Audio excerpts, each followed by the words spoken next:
All right, Evan, here we go. Here we are again. We're reunited to talk a little draft 2021. It's just the two of us here having at it. I'm excited. I know you are excited. And before we dive in, though, I think we'll talk a little non-draft. We'll share some thoughts.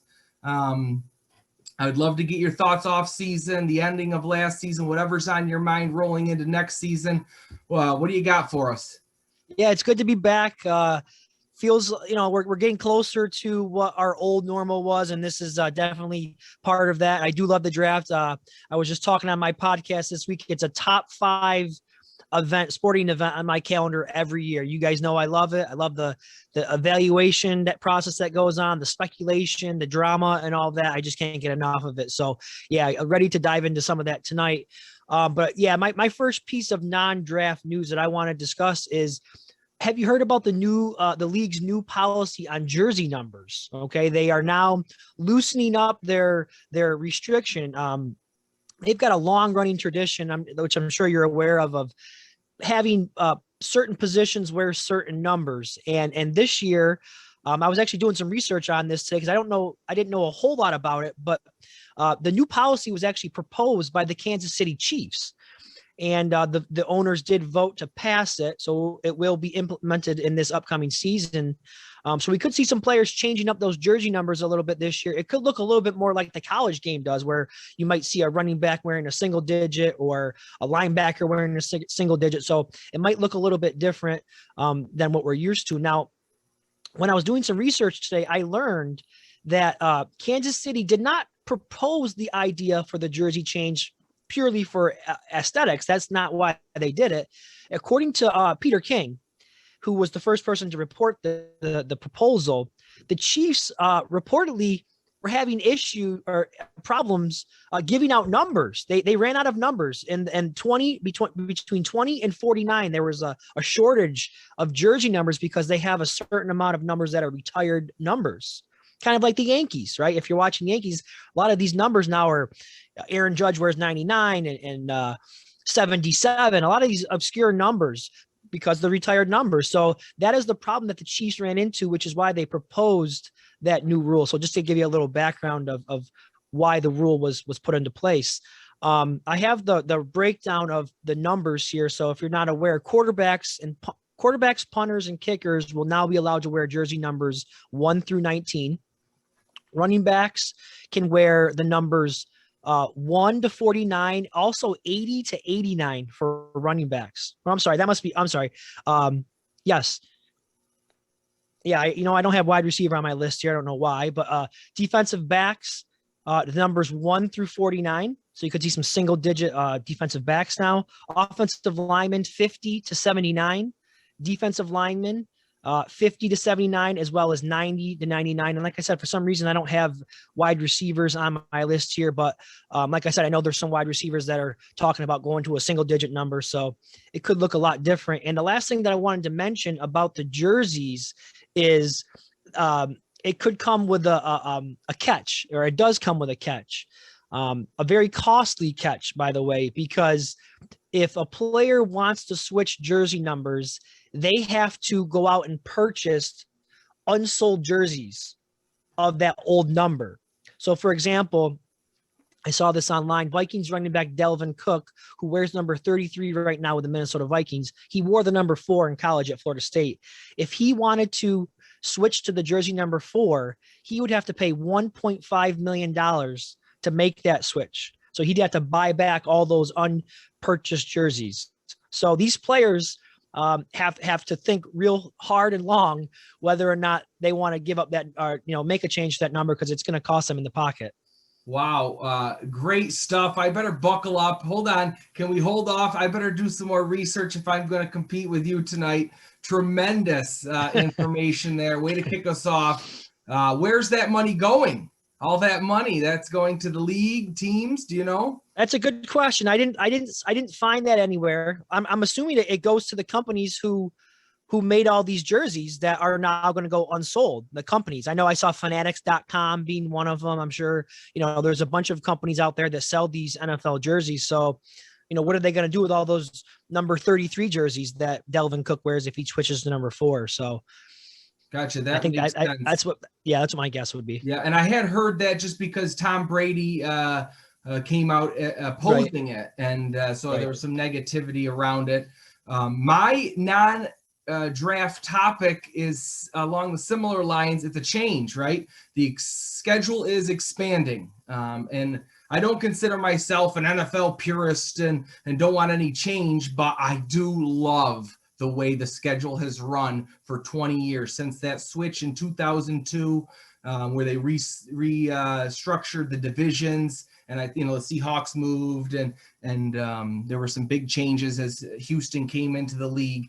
I love the way it rotates, and it's kind of cyclical, and it's fair with teams who finish third in the division play the team that finishes third in the division, and I just love it. I think it's a thing of beauty.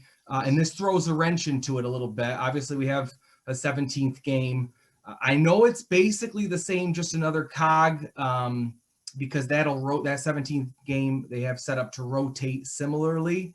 Let me go to my notes here. The extra game will be a cross-conference matchup based on the previous year's divisional standings and the division schedule rotation from 2 seasons prior. So they've set it up so AFC, NFC, and it depends on who you played in a division 2 years ago. But where I think the NFL goofed is this. I wish they would have made it a non-division rival that you play every year, so you play the same team. And I think it could have been related to location. So we got Murph's Jacksonville Jaguars playing Miami every year. You can mark it on the calendar. 1 year it's in Jacksonville, the next it's in Miami. Or maybe it's Cleveland and Detroit every year. Giants Jets, or maybe Giants Patriots. Raiders 49ers. Raiders Niners, or maybe Raiders Arizona. However they match it up. Yeah. We've got another team that we play every year. 1 year it's there, 1 year it's back home, and you can count on it. I think it would add a rival. I think it's something the NFL might be missing a little bit. You have your divisional rivals, but this is another one. And I think when you compare the NFL to other leagues, we need a little bit more bad blood if we can get it. Now, the bottom line is we're still going to watch, right? We're all going to watch that absolutely. 17th game. We might go to it. It's not just one game. It's a whole week. We're getting an extra week of football. And the bottom line is people will watch and enjoy. They did the addition for the playoffs last year. And, some people didn't like it. It's watered down, whatever. 24 million people viewed those games, those wild card games. Yeah. We were both one of them. We love them. So the NFL does it again, and they will have our eyes. Yeah, absolutely. I mean, I agree with you as far as the tradition of things go. I kind of like the even number, 16 games, but, more football. Who's going to complain about having more football games? There's going to be one less preseason game now because of it as well. So 3 preseason games because they are adding the regular season 17th game. But yeah, I mean, I know a lot of the players are a little bit upset about, I shouldn't say all the players, but some of the players have come out and with their, unhappiness about playing more games, but there's going to be a lot more money involved now because of it as well. And obviously that's the motivating factor here is it's all about money, right? An extra game, they got to go out and sell another week of TV packages to these different networks. So it's all about money. So when those players see those salaries and that salary cap rise, I think they'll be a little happier. And we might be out. It's another game we can go to, right? It's another possible game on the schedule. Fans can attend, or we can get together at a bar or wherever and watch. Do you know who the Browns are playing? Arizona Cardinals. That's who they're playing. Yeah, the Raiders are playing the Chicago Bears. Yeah, and I'm interested to see how it rotates because I haven't quite figured that out, but it'll always be an NFC team. I know that. Yep.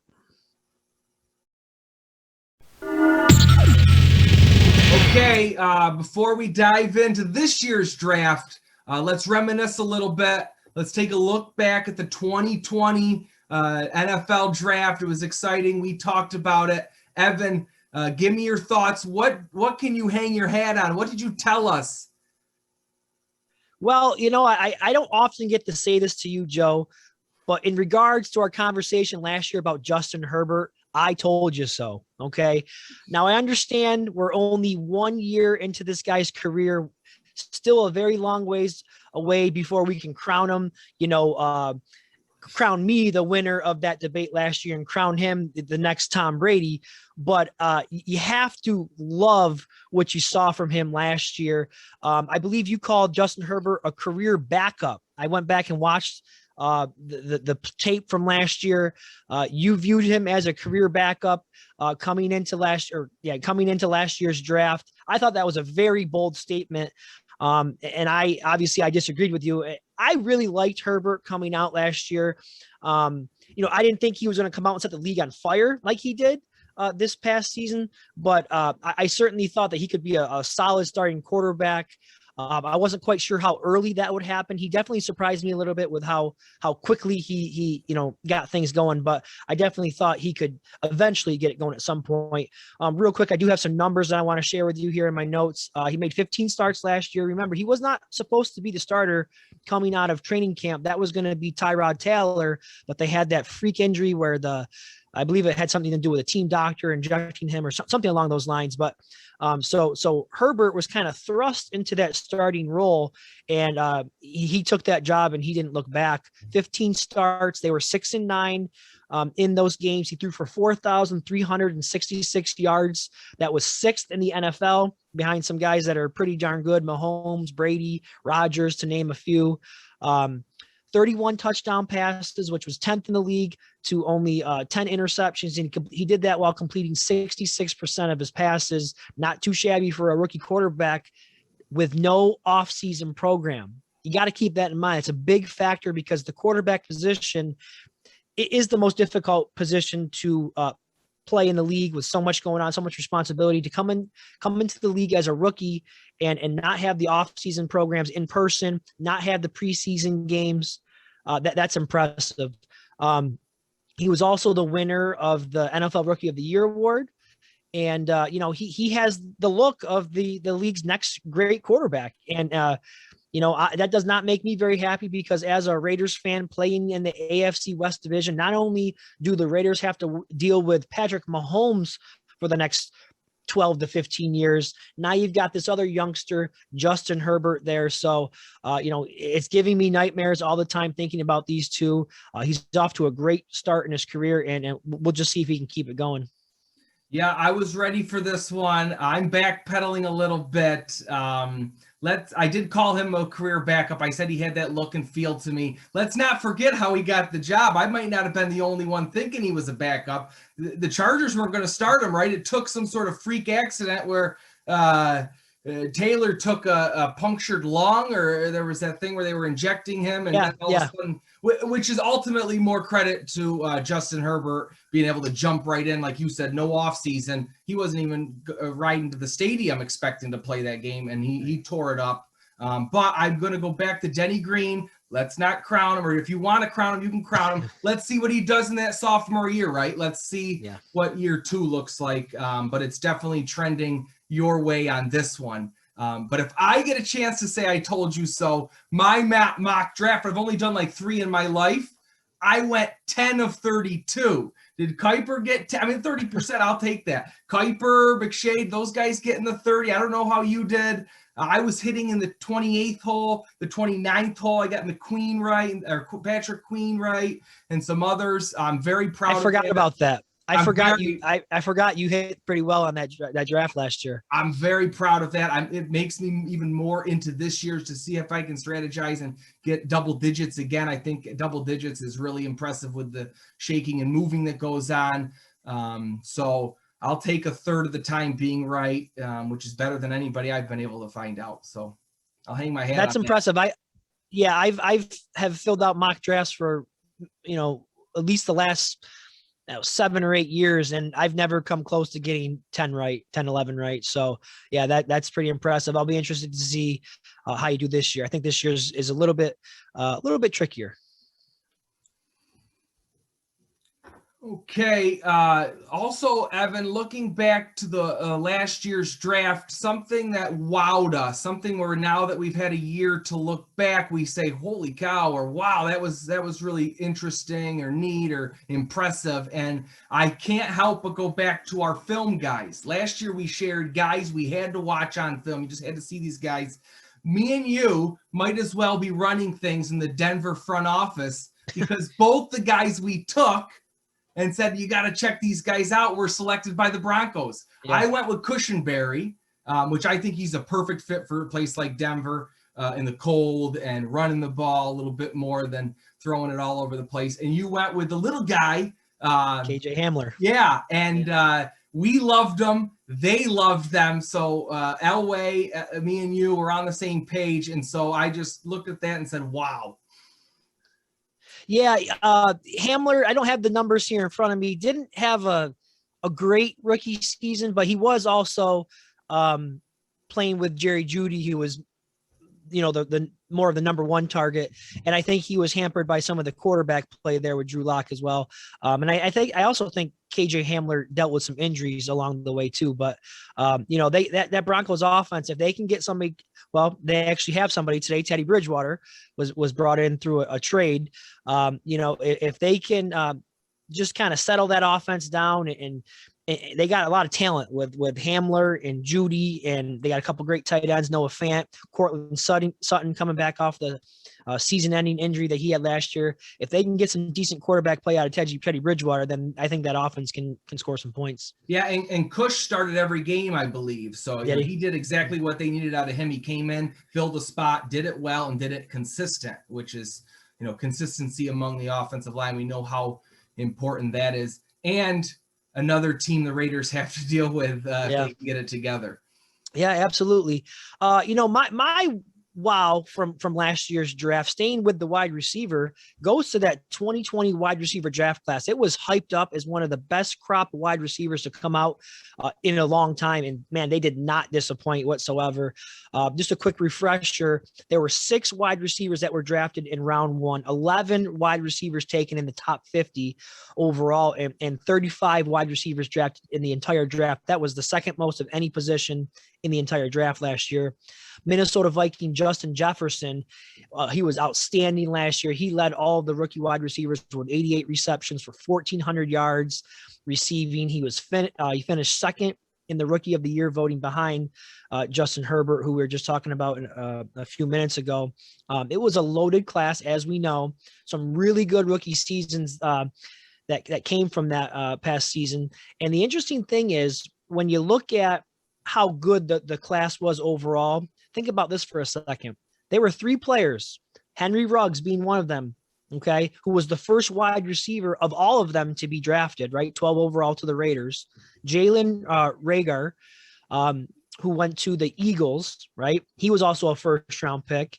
And Michael Pittman, who went at the top of round 2. Those 3 guys didn't really have impactful seasons. Henry Ruggs finished the season with 25 catches. Didn't really do much. Reagor dealt with a lot of injuries, and Pittman kind of had a slow start to his season and kind of picked up some speed along the way. But, we're talking about 3 guys who, if in a few years, right, I expect all these guys to continue to progress. We could be looking back in a couple of years and saying this might be one of the top draft classes we have ever seen. So I was really impressed by that. I have some of the numbers here in front of me. I talked about Jefferson. CeeDee Lamb, 74 catches, 935 yards, and 5 touchdowns. T. Higgins, who was a second-round draft pick of the Bengals, 67 catches, 908 yards, 6 touchdowns. Chase Claypool, 62 receptions, 873 yards, 9 touchdowns. I mean, the list goes on and on and on with these guys. So it was hyped up, and they really lived up to the hype. Yeah, they did. They were all over the field, all over the stats, all over fantasy. You're exactly right. What about something from last year that didn't sit well with you, irked you, it's been under your skin, or something that's just bothering you when you look back? Well, I had a hard time coming up with something, but just before we got on here, it came to me. And it's COVID-19, okay? And the reason why I say COVID-19 is because not only are we in month 13 of this, but last year's NFL draft, if you recall, was supposed to take place in Las Vegas, right? It was an opportunity for the Las Vegas market, the Las Vegas Raiders to kind of make their imprint on the league, make their big introduction to the NFL, to prime time.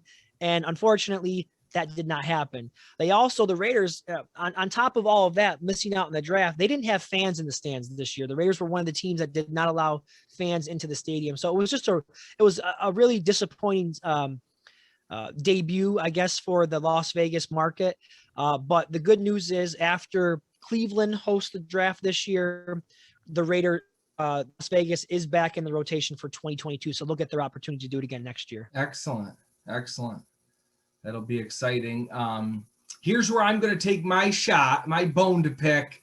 You sat here last year and you told us New England was going to trade up for a quarterback. Now, not only did they not trade up, they traded back, I believe, and they didn't take a quarterback. They went safety, outside linebacker, tight end. There's no more a picture of a Belichick draft than that. You trade back, you go defense, and then some big tight ends.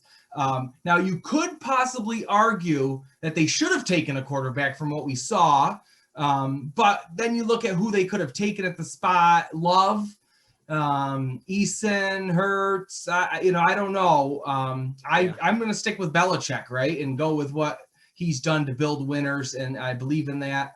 I suppose you expect him to trade up and go after a quarterback again. It's possible. We are hearing some of those rumors.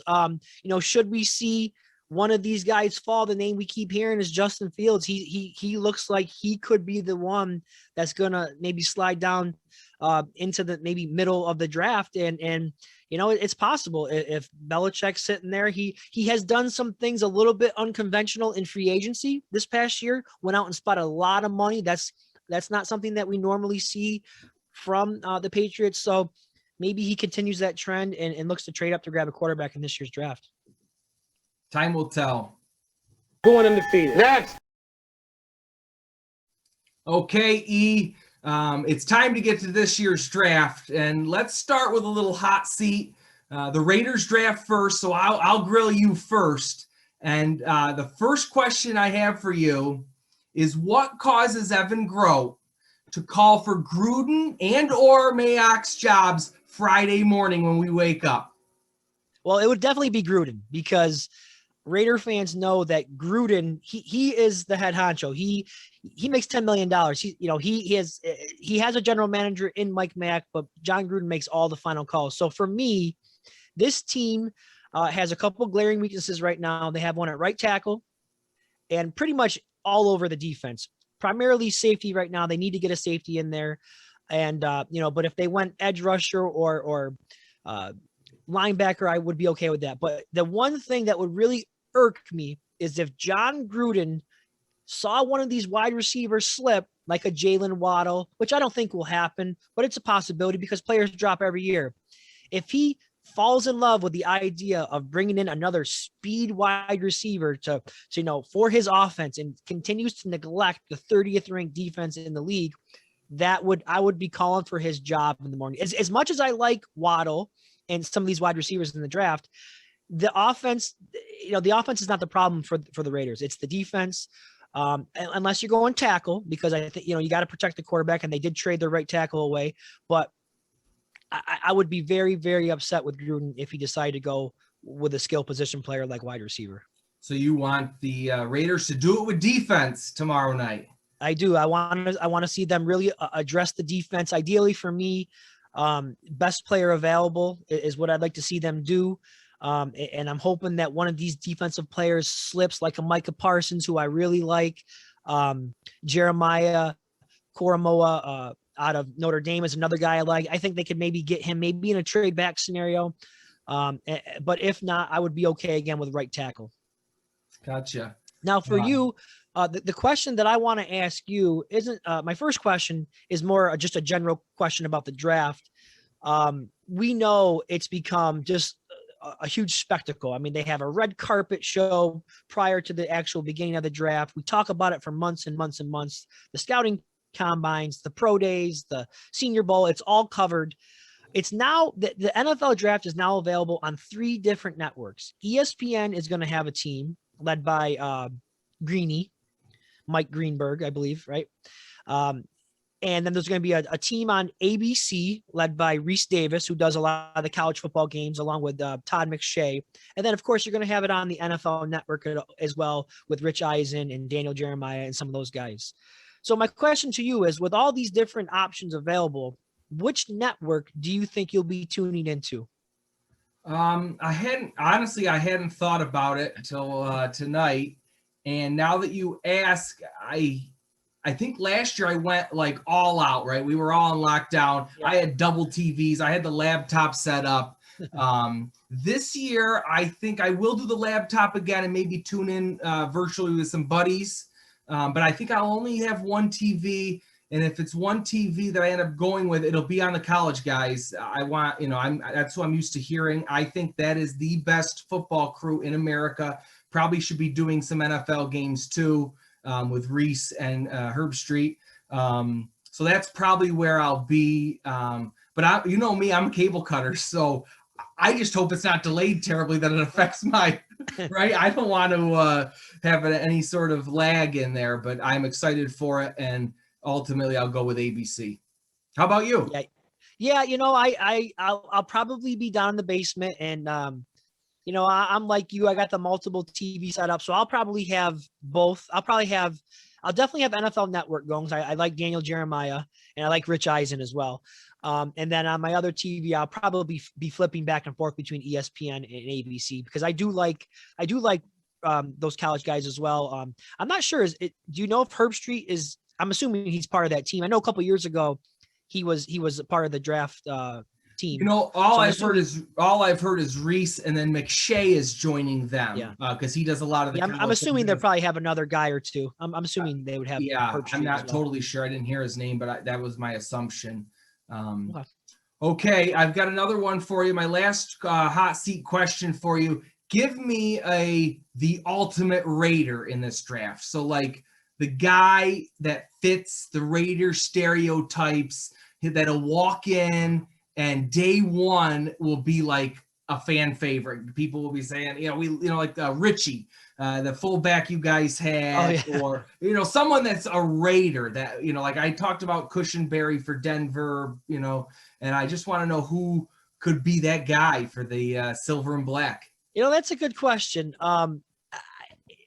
Right now, I'd have to say, and he's one of the guys that's being projected or mocked to go to the Raiders.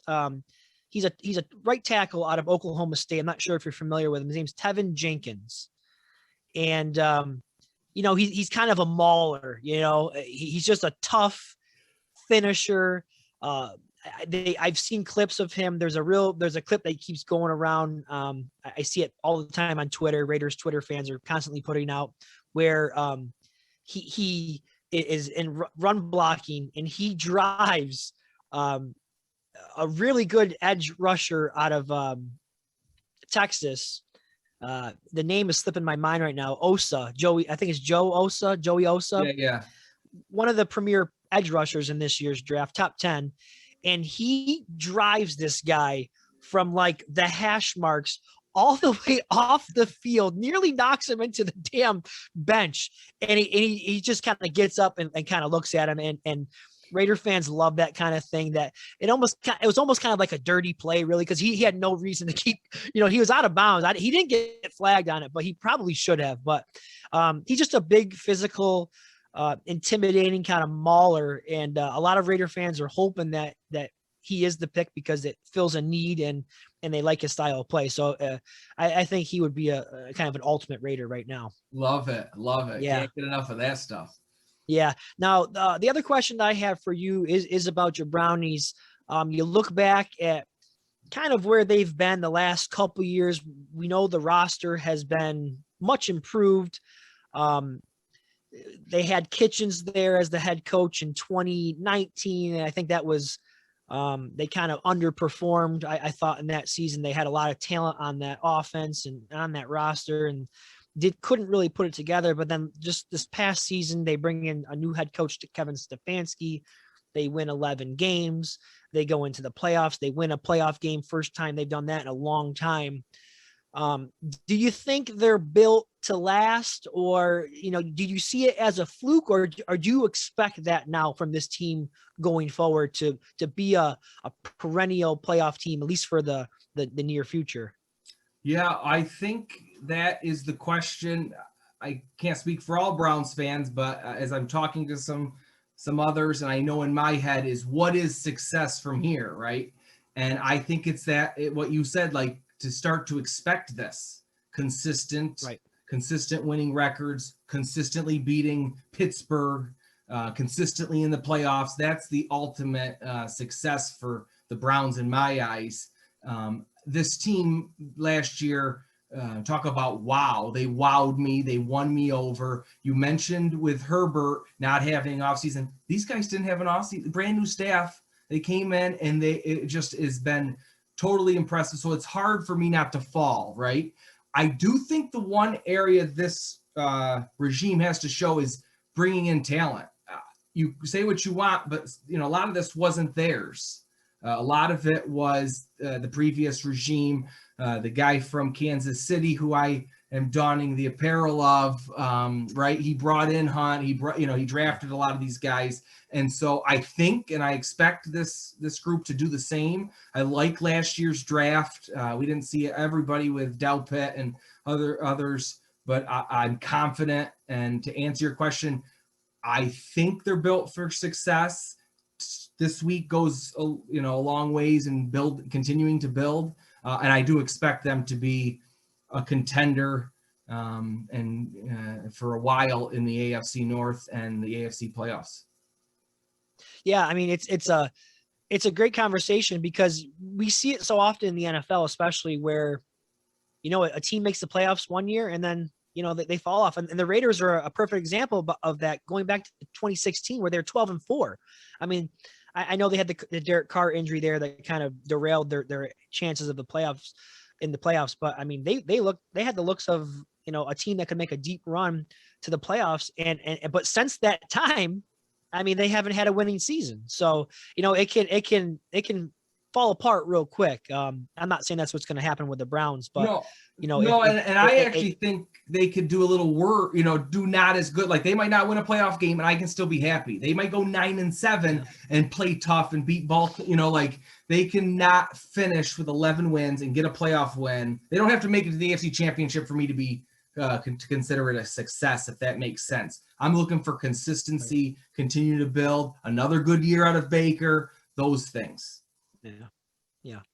And that's really all you can ask for as Browns fans and Raider fans who have had a lot of losing seasons. Yeah, you're excited, and I would be excited too if that was my team, but you understand how it works. Steady progress, that's important. You don't want to take steps back. You're looking to just keep things moving forward and look for stability, really. Yeah, that's exactly it.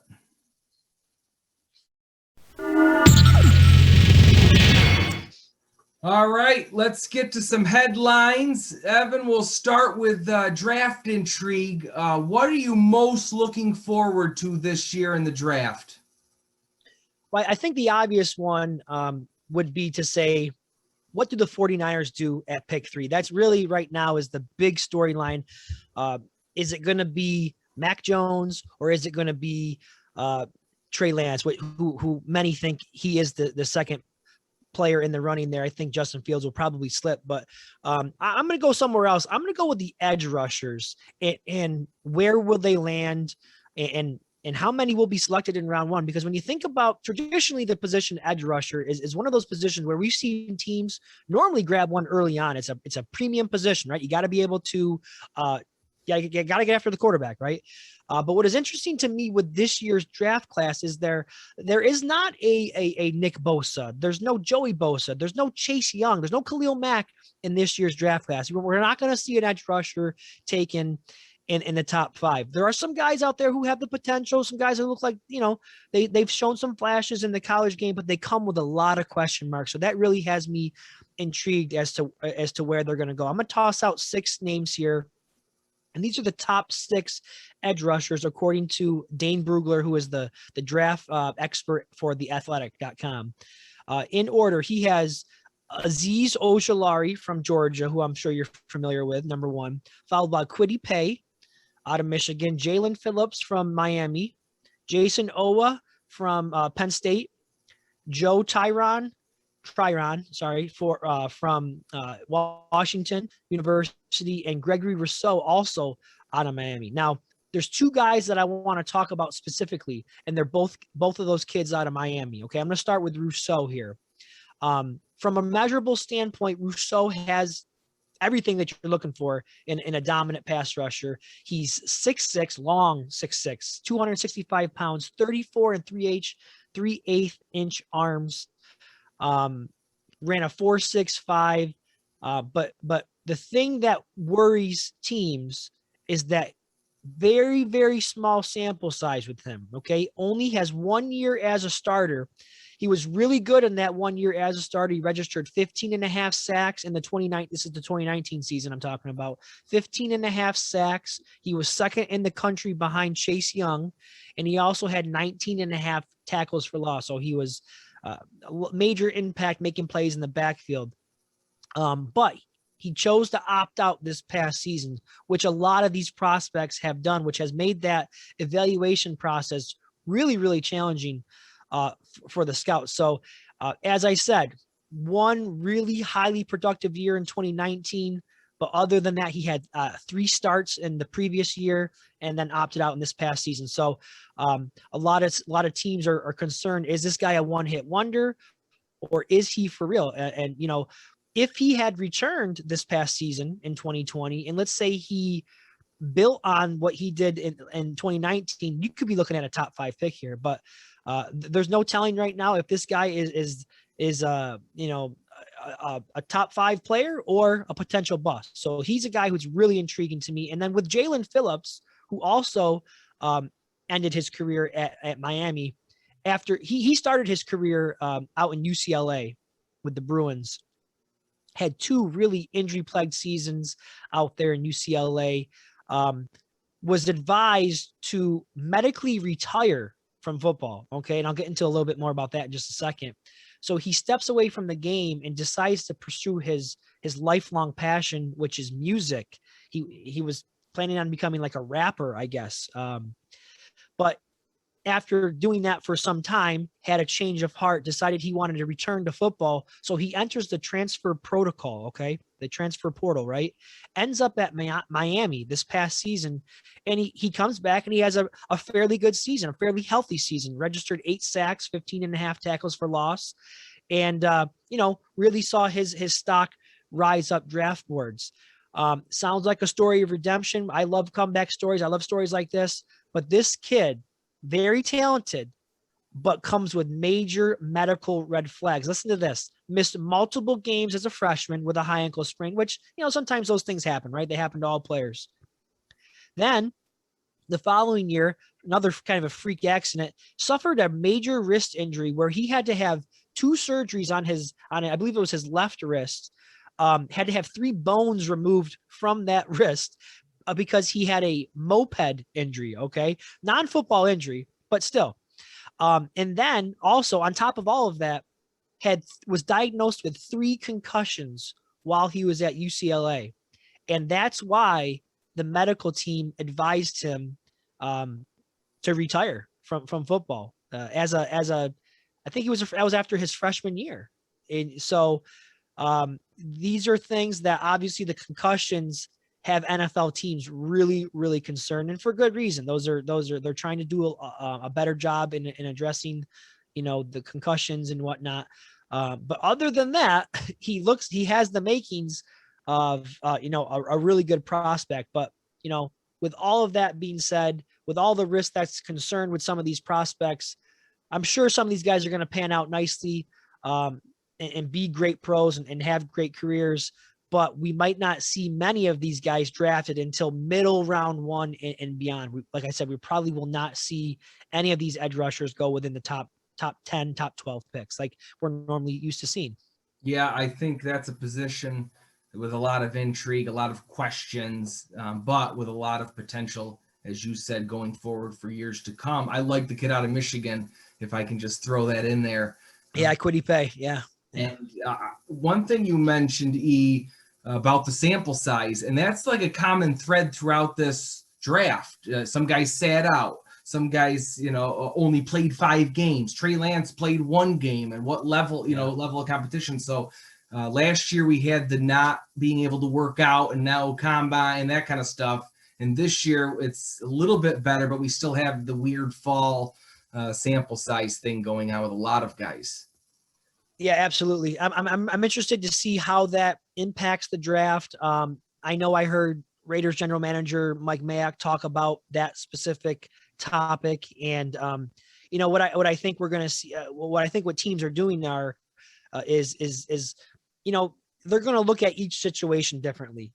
Some of these kids who decided to opt out had family members who lost their lives to COVID, or and that's how you're going to fault a kid for deciding to opt out when something like that happened to him, or if there's underlying health conditions, so you got to look at every situation differently. But I do know the Raiders and Gruden and Mayock, they always emphasize they want to bring in players who love football. So there could be a case where there's a guy who, probably talent wise could be drafted in the top 15 or top 20, but without maybe a better explanation as to why he opted out maybe late, because some of these guys, they played 4 or 5 games and then they opted out, so I think teams are going to look at that and really wonder, why is it that you opted out? We don't see any other major reasons why.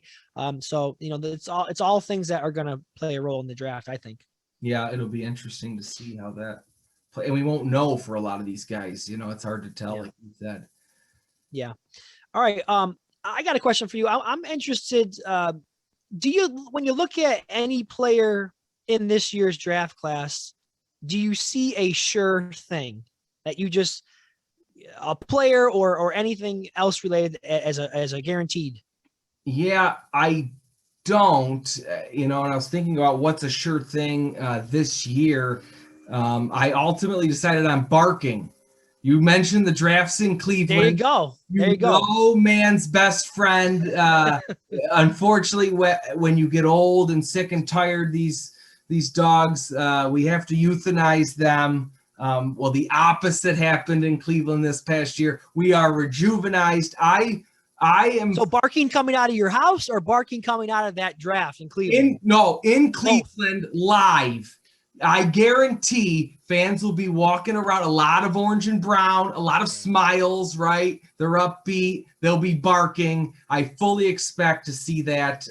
Football is back on Lake Erie, and with the Bills too. And I expect this week to see a lot of barking on TV, Bones, the mask. I'm looking forward to that aspect. That's the only sure thing I see. What about that? That's for sure. Yeah, I'm going to go with a player. I like that one there. That's a good one. I'm going to go with a player who I think is a sure thing coming out of this year's draft class. I'm sure you saw this kid play a lot. I'm going with Patrick Surtain, the cornerback out of Alabama. He's the son of a former NFL player, NFL Pro Bowler, not Hall of Famer, Pro Bowler. Was a 5-star recruit coming out of high school, goes to Alabama where he started 3 seasons for Nick Saban. And we know that year after year, Alabama's defense is one of the best. So he was, most likely the top player on the top defense in the country. 2-time All-American. Great combination of length and speed that we see a lot in today's NFL with their corners. 6'2", he's got that long length. Ran a 4.41 40. So he has the speed to keep up with a lot of these wide receivers in the league today that are, like a Tyreek Hill. Okay. And highly productive during those 3 seasons at Alabama. 31 passes defended, 4 interceptions. This kid was born and bred to play cornerback in the NFL. He's been taught by his father. And he's been around the game since he was a kid. I don't think he makes it out of the top 10. In fact, I think a good fit for him right now would be with the Dallas Cowboys, who are picking 10. They desperately need some help on defense. They drafted a former teammate of his, Trayvon Diggs, also a cornerback out of Alabama. So I think it makes a lot of sense to pair those two guys together. And I do think that's where he ends up. I think he immediately steps in day one and becomes a shutdown corner in this league. Yeah, he is an absolute stud. Can't argue with that. Before I get to the next topic, you glossed over, and it was going to be my intrigue. Right. I'm sorry about that. But the Niners, I know it's obvious, but with one a lock in and the 2 spot a lock in, we go to 3, and it's not just like they're there. It's there's more than that. Like, they traded a lot to get there. And so that adds to it. And I think that adds to it because it means like there's going to be more pressure. So no matter who it is, it's like they had this draft pick, and we'll compare who ultimately the other draft picks were. And we even have a little bit of like scrutiny under who's getting the ultimate decision. Is it Shanahan? Is it Lynch? Like what's going into that? And so I am all about, that'll be the first time I sit up in my chair a little bit on draft night, lean in and say, okay, are they going to trade? Is something really wacky going to happen? Who's your gut telling you right now? There's been so many things put out there. How about this? Do you think it's a possibility? We've been hearing it's coming down to Mac Jones and Trey Lance. Do you think there's a possibility that all of that is just smoke screens and Justin Fields is the pick? Or I don't know. And then I've also heard the whole let's load up and go with Pitts. Yeah, that's out there a little bit, but I think though when you look, I mean, they traded up. I can't see trading up for a tight end. I mean, he's a great player. He could be, we could be talking about a future Hall of Famer here.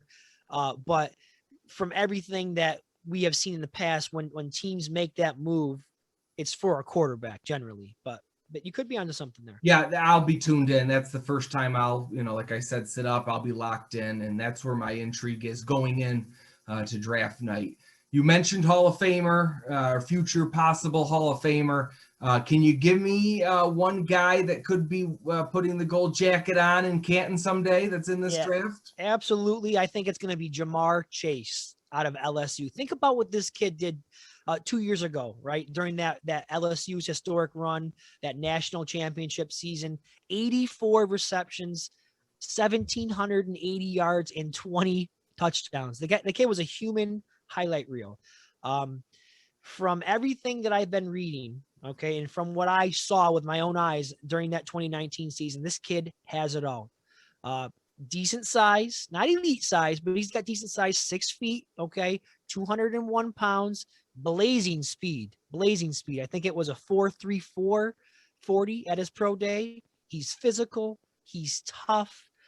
He has great body control. He can track the deep ball very well, as evidence of his 21.2 yards per catch, which, part of that also is he's great after the catch. He's a yak machine.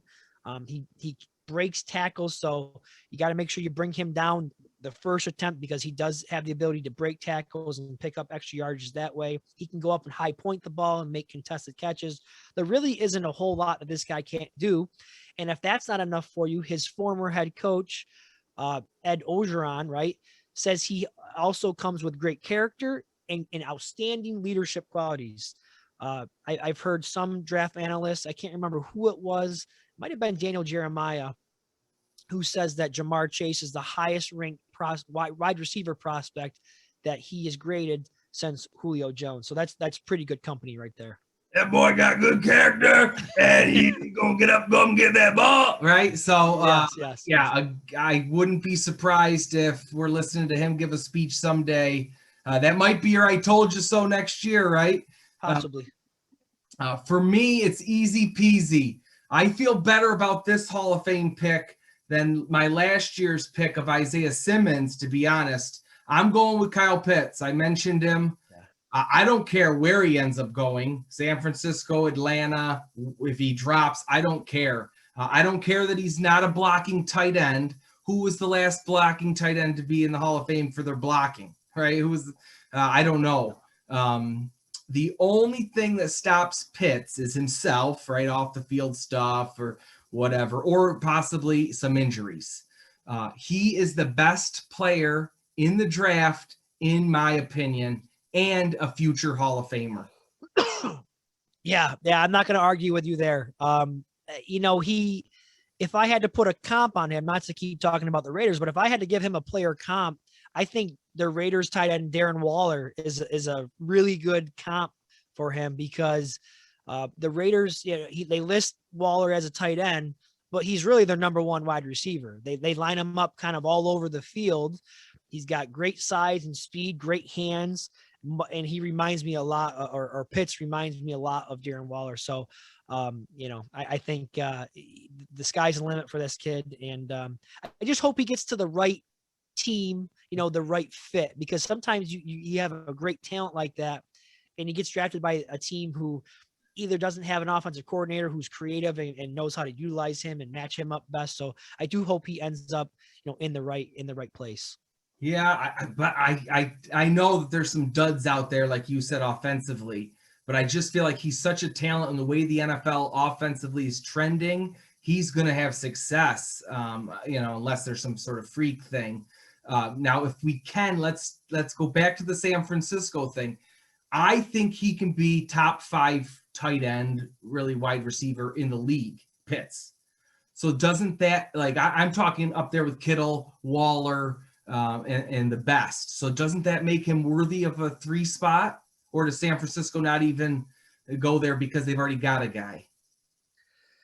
Yeah. I think that's probably what it comes down to is they already have, a top 3 tight end in the league. And, you have to think about as great as Pitts is, this is a quarterback league. That's my theory anyways. This is a quarterback driven league. I think you have to have a competent quarterback in order to win consistently in this league. Yes, I think you can get away a year or two here if you have an outstanding defense with an average quarterback, which the 49ers do have. They were their last run to the Super Bowl. They had an elite defense. But I think, planning for the future, for the long haul, Kyle Shanahan needs to get his guy in here. And so I think, again, when you give up that kind of draft capital, you have to be going up to get your quarterback. And so, again, as good as Pitts is, you talk about value in the draft, and to get a quarterback there is probably better value than, not reaching, but going up to get a tight end. Yeah, that's fair enough. I'm with you.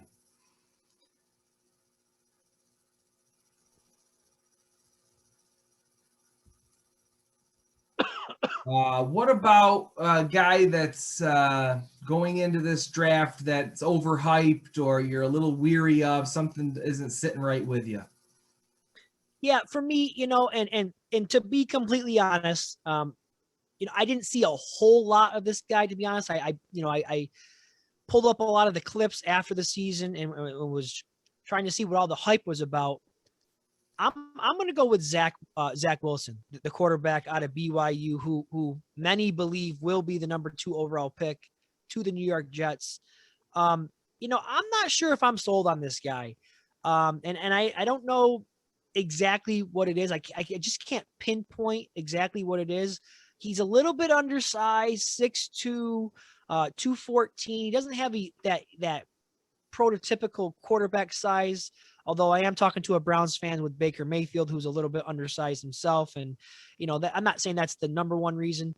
I do worry a little bit about his durability. He's a mobile guy. He can run. So I wonder how, he'll hold up in the league when he does take some hits. And I'm also concerned about the level of competition that he played in that conference at BYU. He wasn't exactly seeing Alabama, Georgia, LSU type defenses. Okay. He wasn't seeing those type of pass rushers and those type of cornerbacks in a week out basis. So that does raise some concerns for me. And I know a lot of people out there who I've also heard who are kind of on the fence with Zach Wilson is if you look back to his game this past season where they played Coastal Carolina, okay? Now, I know Coastal Carolina finished the season 10-0, and they were ranked and all of that. But again, not exactly, SEC we're talking about here. They lost that game, BYU. Okay. It was their only loss of the season, 22-17. And Wilson did not really have impressive numbers, 19 of 30, only 240 yards, threw an interception. So those are some of the concerns that I've heard about Wilson. And I think they're legitimate concerns. When we're talking about the number 2 overall pick here, we're talking about the number 2 overall pick here. So, that rate or potential number 2 overall pick. So that's a guy who I think we could be looking at, looking back at in a couple of years and saying, man, he was way overdrafted. Yeah, I hear you. And I do think that some of those points are worth the listen and there's some validity there. But if I could throw it in there, just a couple names, Tony Romo, Allen in Buffalo, right? They had the same thing. Who have they played at Wyoming? Who is he? And so we've seen guys overcome that. And this is BYU. So it's not totally, it's not FCS or something like that. And also to go after the BYU Coastal Carolina game, which was my favorite college football game I watched all year. Oh boy! This game was scheduled on a Wednesday night. Yeah, he had very little time to prepare. I understand. He was notified Thursday. Yeah. They flew out Friday and played Saturday. So yes, they did not look good in that game. Yeah, I did hear that. But I love that, if I don't know, this is scheduled by the athletic department and the coach was saying the right things. I don't know how much Zach Wilson has in him, but I love that idea of anybody, any place type thing. If he's got that in him, which I think I saw a little bit when I watched him, I love that. But I will go back to your point about this is the number 2 overall pick. So I do think there's some questions there and it's worth the ask. Yeah, I mean, you mentioned Josh Allen, and I agree. I don't know the name of the conference that Wyoming plays in, but it's not one of the Power Fives, I don't believe. Mountain West, no. Right. So it's not a Power Five. But at least there was some hype about him in the previous season before he came out. It wasn't the first time I heard about Josh Allen. I didn't really hear a whole lot about Zach Wilson prior to this season. And maybe that's me not paying enough attention. And then you also mentioned Tony Romo, who was drafted later. Yeah. Right. Small school guy later in the draft. So, I mean, but again, as you mentioned, I'm talking number 2 overall pick. And one last thing that I want to mention that I forgot to talk about was I as much as I love watching these pro days, and, I'm a huge combine guy, which we didn't have the combine this year, but they had the pro days, which were a lot of the big ones were available to watch on TV. I think we fall in love a little bit too easily, especially with the quarterbacks. I know he put on an absolute show in his pro day, but it's almost like these pro days with quarterbacks have become like, who can make the craziest throw, right? It's like, let's have him drop back, play action, spin, roll to his left. It's like, who can come up with the craziest type of throw, and let's see if he can complete it. I mean, it's like a game of horse, right? Or some sort of crazy competition. Like I mean, how often do we actually see them make those types of throws in the NFL? I mean, I don't know. Maybe I'm seeing it the wrong way. I think it's unbelievable that he can do those things, but I just think he's being a little bit overhyped up based on what he did in that pro day. Yeah, that's again totally fair. But when you mention BYU and quarterback, Steve Young comes to mind. That's true. And I do think this is a little bit of not his fault. Like, he should be playing quarterback for a Pac-12 team, right? And would we be saying these things if he was at Utah, which he wanted to be growing up and they didn't offer him, or if he was at Oregon State or UCLA, would we be saying these things? Probably not. But then again, he might have gone there and not done well, and we would not even be talking about him at all. So that's the beauty of the draft. Yeah, it sounds like you're pretty well schooled on Zach Wilson. You've seen him play a few times. Like I said, I have not seen him play a 4-quarter game. So I'm basing this all on pretty much what I have seen from once the season has ended. until now. It's just he's really, I mean, he's always been considered one of the top quarterbacks in the draft, but man, it's to be the unquestioned number 2 pick in the draft. I don't know. I got to see it. Maybe again, we could be looking back at this time next year, and this could be your I told you so. So we'll see. Excellent. What about, again, this year, players' film before the draft starts that we've got to go to YouTube and check out some of their highlights? Is there a guy that you just say, hey, check this guy out? Yeah, again, a guy I was not aware of until I was doing some research this year at the Senior Bowl, the Reese's Senior Bowl. Okay, I'm a big fan of that, as you know. A kid that stood out to me during the one-on-one drills, little wide receiver. It was something about little guys. I don't know what it is. I'm always picking out small guys. I don't know why that is, but this guy's another small guy, 5'8", 5'8.5". 189 pounds. His name is Demetric Felton. Okay, out of UCLA.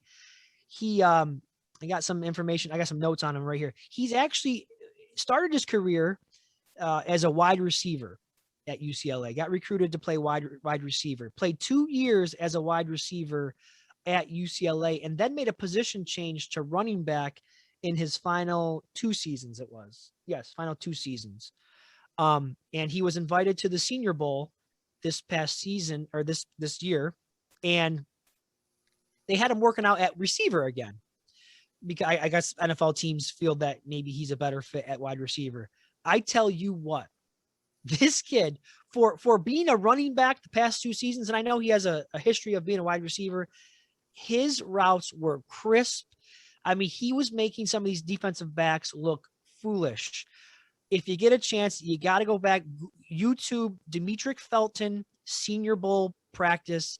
You will see him turning guys around, making guys fall, creating all kinds of separation. I mean, he was one of the highlight performers of Senior Bowl week this year. And so I did go in after the Senior Bowl. I went and checked out some YouTube games from him. He's a pretty versatile guy. Can get it, he's a small guy, so he's not going to really do much in the run game between the tackles. But I imagine if he could get with the offensive coordinator like an Andy Reid or someone real creative who knows how to use a gadget player, I think this guy could be a really good weapon in the NFL. He also adds something in special teams. He was also a punt returner, I believe it was, kick returner. So, he's a very versatile type of player. You're not going to hear his name called him probably until day 3, probably somewhere between round 4 and round 6, but got to keep an eye on, and also a guy that if you have some free time, go out there and check him out on YouTube. I'll have to do that. He's off my radar, but I'll check him out. Here's where I've got to come clean. We aren't in lockdown. We're not quarantining anymore. I ain't watched jack shit. I watched a ton of NFL this year. I watched a ton of college football this fall. And then as you know, I went head over heels into the college basketball season. And since it's been a little of this, Yankees, a little of this, hockey. But watching the film that they show has always been a favorite part of the draft experience for me. So I'm once again looking forward to that. I guess if I had to pick a guy, just because we haven't talked about him yet, and he's in my head, Kellen Mond. Oh, okay. I think he can be a guy in the later rounds. Yeah. I don't know where he's projected, but I like him. I think he has the possibility to be like a Dak Prescott, that good. And I think if you were to watch his film, I think you'd see him get better every year, and that's impressive to me. And he's a big guy. I think there's a lot of upside there. I hope he finds the right fit. Yeah. My guy here, Dane Brugler, has him as his eighth ranked quarterback, projected to go in round 4. Oh. I actually I saw a tweet, and I can't recall who it was now. It was just a couple of days ago, saying that, don't be surprised if he goes a little bit earlier than you might think. I'm seeing a comp here, Colin Kaepernick. a Colin Kaepernick comp. You think that's a fair comp? I'm assuming you've seen Mon play a few times this year. He's a mobile guy, strong arm from what I understand. Yes, I've seen him play a couple times. Mobile, strong arm, bigger guy. Yeah. I think with the right coaching and the right fit with some talent around him, I mean, I think he can be a guy in the playoffs leading his team, and people are saying, "Oh, geez, he should have been drafted." We'll see. Yeah. The scouting report I'm reading here, has natural tools that you look for, and that could push him up draft board. So I agree with you. I think if he can get to the right place with the right system, obviously sit, develop. Yeah, he is a guy that I've heard other people mention as a potential Dak Prescott would be a great comparison there. Yeah, as a guy who middle of the draft, and eventually would not be surprised to see him, work his way into a starting role. It's a good one. You have to be near these people. What's next? Toss up.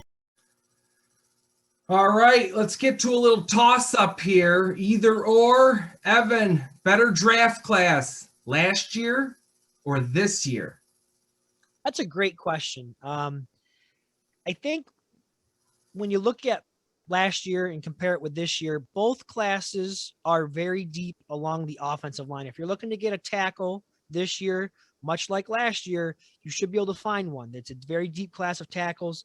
And also, last year's class was, as we already mentioned, deep at wide receiver. There's a couple really good high-end wide receivers in this year's draft class as well. Not as deep as last year, but if you're picking in the top 15 to 18, you should be able to get yourself a nice wide receiver. But the knock with this year's draft class, I think, versus last year is defensively. I don't see as many impact defensive players in this year's draft class. We talked about the pass rushers. Okay. I don't think we'll see one taken until middle of the first round. The safety position is also pretty weak this year. Probably won't see a safety drafted until round 2. You might see one fall, or you might see one get taken late round 1. But the safety position is also a little bit weak this year. The one thing that really makes this year's draft class really strong is the quarterback, right? With the quarterback groups, we might see 5 quarterbacks going round 1. Trevor Lawrence is one of the highest graded quarterbacks. I from what I hear, these analysts who do this for a living, I'm hearing him being talked about as one of the highest graded quarterbacks that some of these guys have seen since Andrew Luck. So last year's quarterback class wasn't quite as strong. Joe Burrow, very, very good. But if I had to pick one, I think I would go with last year's draft class, just because it's more well-rounded. You can't just focus on, this year has great quarterbacks. The defense is just, I don't know if we're going to see as many impactful defensive players from this year's draft. Yeah, last year for me. I do think the Burrow or Lawrence may be a good debate for a while, but I really like what I saw out of Burrow last year. You could convince me that the QB class this year is better, but I think that's where the debate ends. I don't know if I'd go as far as the offensive line. I think the 2 very important positions in the NFL, O-line and D-line, with Young last year, Thomas, my boy Wills, Wirfs, these guys came on. And you think back to what we saw, the last NFL game we saw, the difference wasn't the quarterback or the skill guys. I know it's the golden boy, but the difference was one quarterback was running for his life, and the other was, clean and dropping dimes. And so this one just doesn't have the defensive line. Yeah. Very weak. I don't know if I'm very weak. The offensive line. So last year's was better. I think there are some positions, maybe corner. Although one of the top corners in the draft now, Caleb Fairley out of Virginia Tech, he's ranked high with most people. He's got the injury concerns now. He had the back surgeries, and so we're starting to hear that he could fall into the drafts, later first round. So, yeah. But I spoke with Dane Brugler on my podcast, who I told you is the draft expert for the Athletic. He said in his mind, the two weakest positions in this year's draft is safety and defensive tackle. So, yeah, not a whole lot there. If you're looking to address the D line, you might not find one until day 2. And I think you're right about the offensive line as well. I think last year you had, I don't know the exact number of tackles that went in round 1. I think it was probably 5 or 6 that went round 1. We may not see that this year. You may only see, maybe 4, maybe 5. I do think there might be a little bit more depth this year, though. There's some really solid options, guys who, you could pick up a starting tackle in round 3 or 4 this year. I really do believe that. I wonder if Baltimore will be doing that since they sent their guy to your division. Yeah, Orlando Brown. Yeah. That'll be interesting to see what the Ravens do. Yep. I hope not much. What about who would you want, Mack or Fields? This is a great question. Obviously, Mac Jones had unbelievable season this past year at Alabama, leading them to the national title. And you got to love the story, right? I mean, he paid his dues. He didn't quit. Many kids, many grown men would have just said, I'm out of here, transferring. We see that all the time nowadays in college sports, just transferring. Some may consider that the easy way out. He stayed, he worked hard. He was behind Tua. He was behind Hurts. I might even be missing someone here. I can't think, but so you got to appreciate and admire what he did.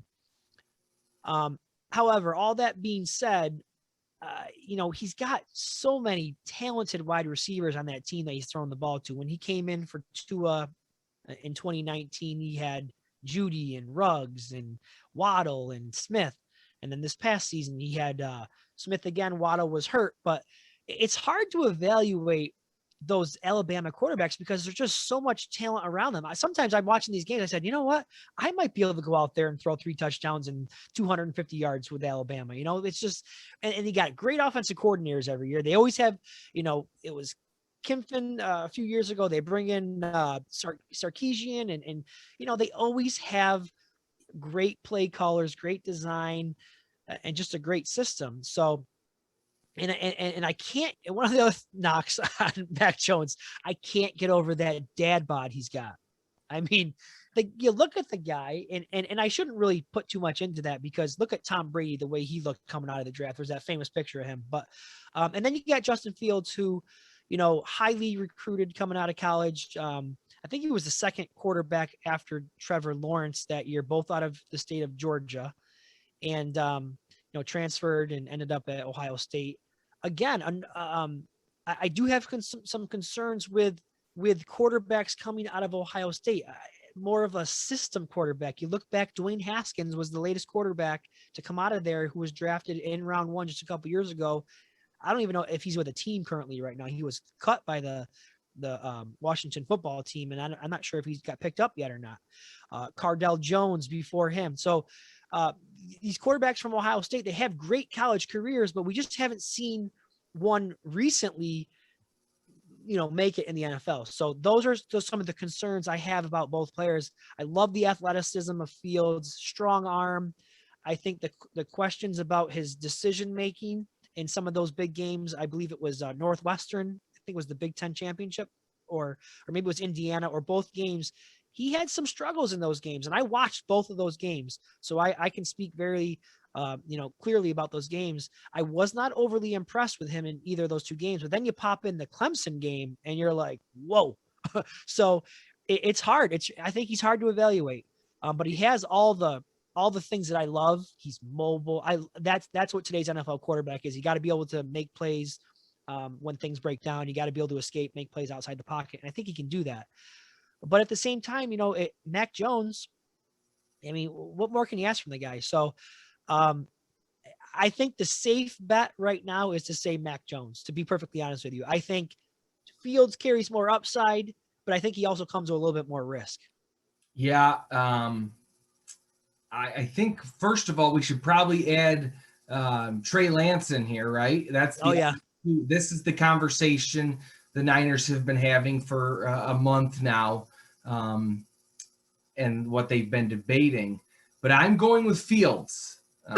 I think it's a higher risk, as you've mentioned, but I think it's a higher reward, if that makes sense. Oh yeah, makes perfect sense. And there's something about 3rd and 14. They shut you down on 1st down. You lost yards on 2nd down. They cover everybody on 3rd down, and he runs for 15 yards. Because that's what Jackson and the Ravens have done to the Browns and many other teams. There's something about having that ability, like you said, extend plays, pick it up 1st downs with your feet. That is, to me, just so valuable. Just so much upside to Fields. I did see him struggle, and then I almost always saw him bounce back the next week, and I like that. I do think with Fields, it's got to be the right fit. And I think that's, we can say that for a lot of guys in the draft, but I do think that's important here. Simply put, he can do things that Mac can't. Absolutely. So Mac might be the safe bet, but this is the draft. Let's gamble a little, right? Let's go for the home run. Let's not lay the bunt down. I'll take Fields. Okay. All right, another trade. I know we talked a little bit about the Niners, but who will end up with the better deal between the Panthers and the Jets when all's said and done? I'm going to go with the Panthers on this one. It's not too long ago that we were talking about Sam Darnold as, one of the top quarterbacks in the draft, which he was selected, I believe, 3rd overall in that the same class as Baker Mayfield. I think the Jets just ruined him. They did not do a good enough job of putting a offensive line that could protect him in front of him. He didn't have the skill players. I don't think Adam Gase helped him at all. He was supposed to be this quarterback guru. I think it was just an absolute failure by the Jets organization to surround Darnold with any kind of talent. And I think now that he gets the fresh start in Carolina, I think Matt Rule is a great young coach, and the offensive coordinator, Brady, who came from LSU and had some success last year in his first year as a play caller. I think he's going to really develop Darnold, and we might finally begin to see some of that potential that we all thought, Darnold had. So I think the Panthers, make out well in this trade. I have to say I really like the Jets off season, mainly getting rid of that coach. They had start there, but then I think they had the best hire of the offseason, bringing in Salah. But the Panthers got the better end of this deal, ultimately because they might still get a top 5 QB. Do you think at 8? That's true. That's another intriguing storyline here with the draft is, I have heard the possibility of, a guy like Justin Fields, if he falls, but again, it's like, well, do you do that and have an all out quarterback competition? Or do you say, you know what, we believe in Sam Darnold. He's only 23 years old. We believe we can get him in here and we can develop him, and let's surround him with some talent. Let's go out and get him a number 1 wide receiver, or let's grab an offensive. I'm not sure what their team needs are at the top of my head, but let's do what the Jets didn't do. Let's build around him and get him some help. Yeah, it brings up 2 interesting questions to me. The Panthers might be undecided as of right now, depending on what happens ahead of them and who calls them about possible trades, or if Pitts were to, who, I don't know how it plays out. And so they might not know, which is kind of interesting to think about. I'm sure they have some ideas. The other thing is, where would Darnold go in this draft? I heard Mel Kiper. It's interesting you said that. Mel Kiper said he would have him ranked number 2 in this year's draft class in quarterbacks. So he would have Trevor Lawrence and then Sam Darnold in this class. So, yeah. So maybe Carolina's saying, we're good. We got our guy, like you said. Where else can we load up? Yeah. Interesting. Yeah. It'll be a very interesting storyline. There's so many interesting storylines in this year's draft. And as we mentioned, it all starts at number 3 with the 49ers. And then What do the Falcons decide to do at number 4? Do they go Kyle Pitts? Do they take a quarterback to sit behind Matt Ryan? The Cincinnati at pick 5, do they decide to reunite Joe Burrow with Jamar Chase, or do they decide that we need to protect our franchise quarterback who was lost for the remainder of the season with an ACL injury? I mean, it's just every pick there's intrigue, and so I'm really looking forward to it. Same. Happy time, people. All right, let's go to a little happy time here. We'll close on a positive note. Evan, what's something we can look forward to rolling into the 2021 NFL season? Definitely something I'm looking forward to. And you talked about happy times. This makes me really happy to think about the possibility of this happening. Fans back in the stands. I've heard reports from Roger Goodell, who has come out and said that he anticipates having stands fully packed this year. The Raiders, I know, are one of those teams who, again, they're on board with it. They plan to have full capacity in their stadium this year.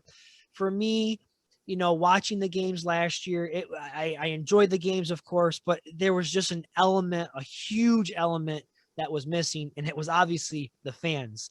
I didn't realize how much I enjoy the game, having the crowd noise in the background. And, when you're on the road and you got the opposing teams, fans yelling and screaming, it makes the game that much better when there's a big play. And as much as they try to, pipe in the fake sound, the artificial sound, that almost annoyed me. It almost made it worse for me. I'd rather they just turn it off. So I am really looking forward to getting some fans back in the stands. And also, although I was able to attend one game last year in Cleveland, this year there's 2 games that are within driving distance for me, Cleveland again and Pittsburgh. So I'm hoping that I can get to 2 games in person myself, and I'm just happy that fans will be able to get back in the stands. Yeah, I'm right there with you. I'm something to look forward to is a return to what we knew, a return to the stadiums. I thought about going to the draft. I got to be honest. Once I found out it was in Cleveland, I texted Sammy and Dan and said, "What do you guys think?" I would have went. Yeah. Ultimately, here we are, not going. But it was a step closer, and I've looked at the Browns' opponents. In a couple weeks when the schedule comes out, I'll circle possibilities depending on where they are on the road, and we'll go from there. You mentioned your trips that you've highlighted, so I think that's obviously a step in the right direction, and definitely something we're all looking forward to this season. PTI.